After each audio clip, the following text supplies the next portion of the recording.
Marine drive কক্সবাজারের view পয়েন্টগুলোর মধ্যে অন্যতম একটি নাম হচ্ছে মেরিন ড্রাইভ। কেননা এই রুটটির এক পাশে যেমন আছে সমুদ্র, অপর পাশে আছে পাহাড়।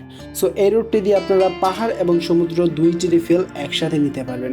কক্সবাজার যেহেতু অনেক বড় একটি জায়গা, সুতরাং এটির কোন জায়গায় আপনি ঘুরতে পারলে আপনার সময়গুলো ভালো কাটবে সেগুলো জানতে হবে। কেননা যদি এটি না জানেন তাহলে আপনার সময়টা হেলায় ফেলায় কিছু আলতু ফালতু বিচে কেটে যাবে। সো আপনার এই জিনিসটা খেয়াল রাখতে হবে কোন কোন বিচে ঘুরলে আপনি ভালোভাবে সময় কাটাতে পারবেন। তার মধ্যে যে বিচগুলো অন্যতম সেগুলো হচ্ছে Laboni beach, Kolatoli beach, Sugandha beach, Inani beach. আর স্থলের জায়গাগুলোর মধ্যে অন্যতম হচ্ছে মেরিন ড্রাইভ, আর তার মেরিন ড্রাইভের মধ্যে দিয়ে হচ্ছে হিমছড়ি পাহাড়। সো আজকে আমরা যাচ্ছি হিমছড়ি পাহাড়ে।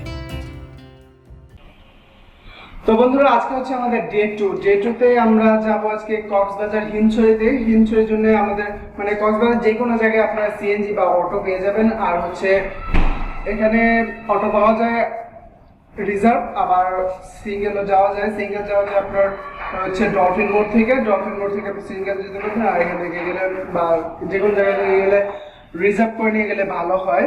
সো দেখি কিভাবে যেতে পারি। আগে নিচে যাই। বন্ধুরা, কক্সবাজারের যে কোনো জায়গায় ঘোরার জন্য আপনারা এখানে 4টি জিনিস পাবেন: অটো, সিএনজি, জিপ গাড়ি এবং চাঁদের গাড়ি। সো আপনাদের যদি টিম মেম্বার বেশি হয় তাহলে জিপ গাড়ি বা চাঁদের গাড়ি ভাড়া করবেন, কারণ এটার প্রাইসটা একটু বেশি পড়ে। আর কম প্রাইসের মধ্যে হচ্ছে অটো বা সিএনজি।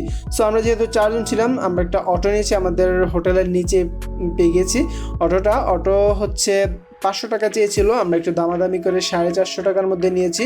কেননা ওইখানে লোকটা 2 ঘন্টা থাকবে, প্লাস হচ্ছে আমরা রাস্তা দিয়ে যাওয়ার সময় যে স্পটগুলো আমাদের ভালো লাগবে সেই স্পটগুলোতে আমরা ঢুকতে পারবো। তাই আমরা এভাবে নিয়েছি, কারণ রিজার্ভ নিলে এইটাই সুবিধা যে কোনো জায়গায় থামা যায়।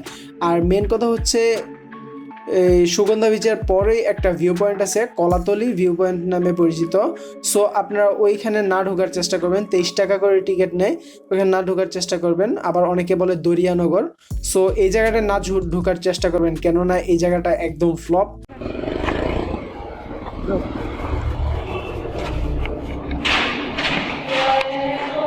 তো বন্ধুরা, আমরা এসে পড়েছি দরিয়ানগরের ভিতরে।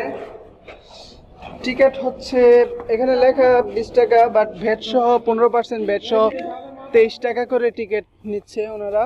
সো 23 টাকা করে দিতে হয়েছে। আর দেখি এখানে কি কি আছে। এখানে অনেক কিছু আছে, দেখুন নৌকা আছে, বাঘের ছবি আছে। এখানে একটা বাঘের স্ট্যাচু রয়েছে, কিন্তু এটা কোন দিক দিয়ে বাঘ লাগতেছে আমার মনে হইতেছে না এটা কোনো দিক দিয়ে বাঘ।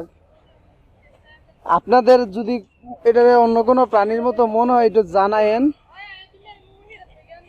এটা কিরকম বাঘ আমার জানা নাই। আপনাদের যদি চেনা থাকে জানায়েন, আমাকে কমেন্ট বক্সে লিখে দিয়েন।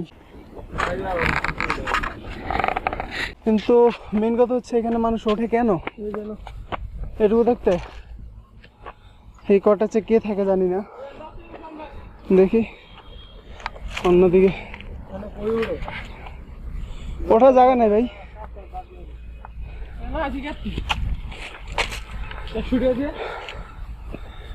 এই ভিউ দেখতে আসছি। হ্যাঁ,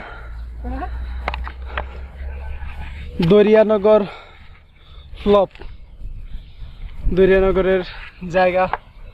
এখানে ওঠা যায় ঢোকা যায় না ঢোকা একই, কেননা এখানে তেমন কিছু নাই, আরো গহীনে যেতে হবে। আর ততটুকু সময় নিয়ে আসাও যায় না। এখানে আমরা মেরিন ড্রাইভের জন্য বুকিং করছিলাম, মেরিন ড্রাইভ দিয়ে যাব হিমছড়ি। তো প্রথমে এটার মধ্যে আসলাম।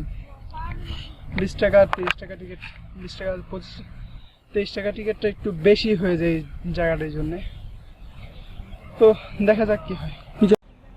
তো বন্ধুরা, দরিয়ানগর জিনিসটা অনেক বড়, ভিতরে যেতে হয়, গহীনের দিকে যেতে পারলে যদি কোনো ভালো কিছু পাওয়া যায়। সো যেহেতু হাতে সময় নেই সেহেতু আমরা ভিতরের দিকে গেলাম না, আমরা শুধু হিমছড়ির পথে চলে যাচ্ছি, হিমছড়ির দিকে চলে যেতেছি।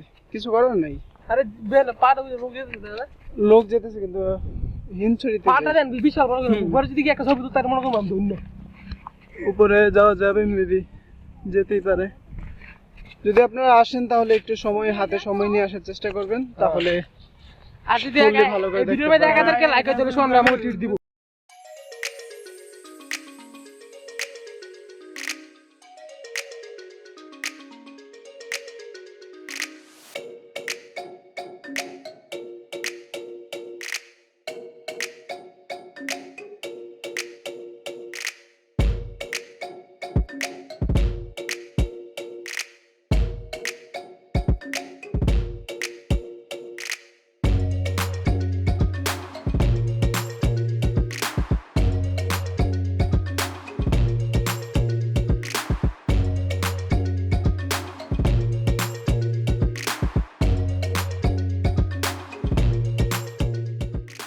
এখান দিয়ে মেরিন ড্রাইভ দিয়ে যাওয়ার সময় আপনি বিভিন্ন জায়গা দেখতে পাবেন। আপনি গাড়ি রিজার্ভ করে নিলে এটা একটা সুবিধা যে আপনি যেখানে ইচ্ছা থামতে পারতেছেন। আর যদি অটো বা রিক্সায় সিঙ্গেল ভাবে যান যে জনপ্রতি, ওইগুলোতে গেলে আপনি থামতে পারবেন না, হয়তোবা তারা যেই স্পটগুলোতে দেখাবে সেই স্পটগুলোতে থামতে পারবেন।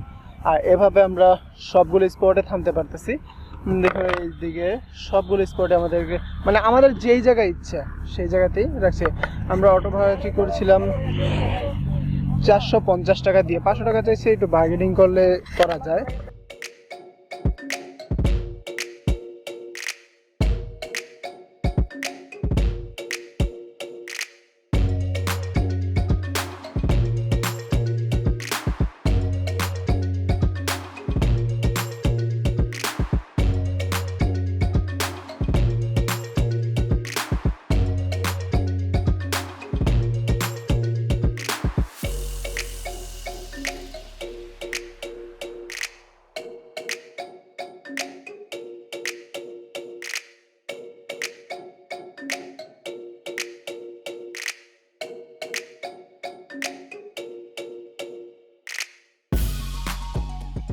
বন্ধুরা এখানেও প্রায় 23 টাকা করে, হিমশরীরটারও টিকিট 23 টাকা করেই, 23 টাকা করে এখান থেকে টিকিট নিতে হবে, তারপর এখান দিয়ে বসতে হবে।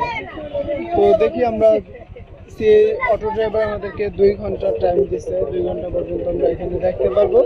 তো 2 ঘন্টা পরে আবার অন্যদিকে দেখি কোন দিকে যাওয়া যায়।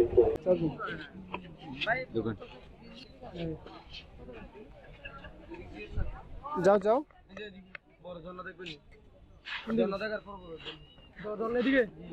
ঝর্ণা এদিকে, আর এদিকে কি ওইখান দিয়ে ওঠার জায়গা আছে, ঝর্ণা দেখে এখান দিয়ে। তো বন্ধুরা মেন টপিকটা হচ্ছে আপনারা প্রথমে ঝর্ণাটা দেখে আসার চেষ্টা করবেন, ঝর্ণাটা দেখে এসে তারপর উপরে যে উপর থেকে নিচে নেমে যাবেন। হ্যাঁ, প্রাকৃতিক না, এটা কৃত্রিম ঝর্ণা না, এটা কৃত্রিম ঝর্ণা, বানানো বানানো।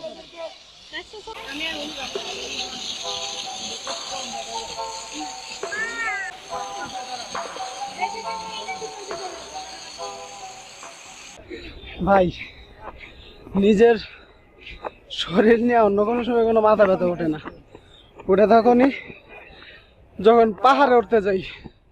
আর এই পাহাড়ে ওঠার সময় যে কতটা স্ট্রেস হয় শরীরে তারপর বোঝা যায়। তখন মনে হয় হ্যাঁ ওজনটা একটু কমানো দরকার, আর না হয় দরকার নেই। সো ওজনটা এবার সত্যি কমাইতে হইব। হ্যাঁ, ফুল ভিউ কি সুন্দর। ওয়াও, সবগুলো ছবি আমার বলেছি। আমার এদিকে দেখেন, হ্যাঁ সম্ভব আছে, হাতটা নামান করবা কিন্তু।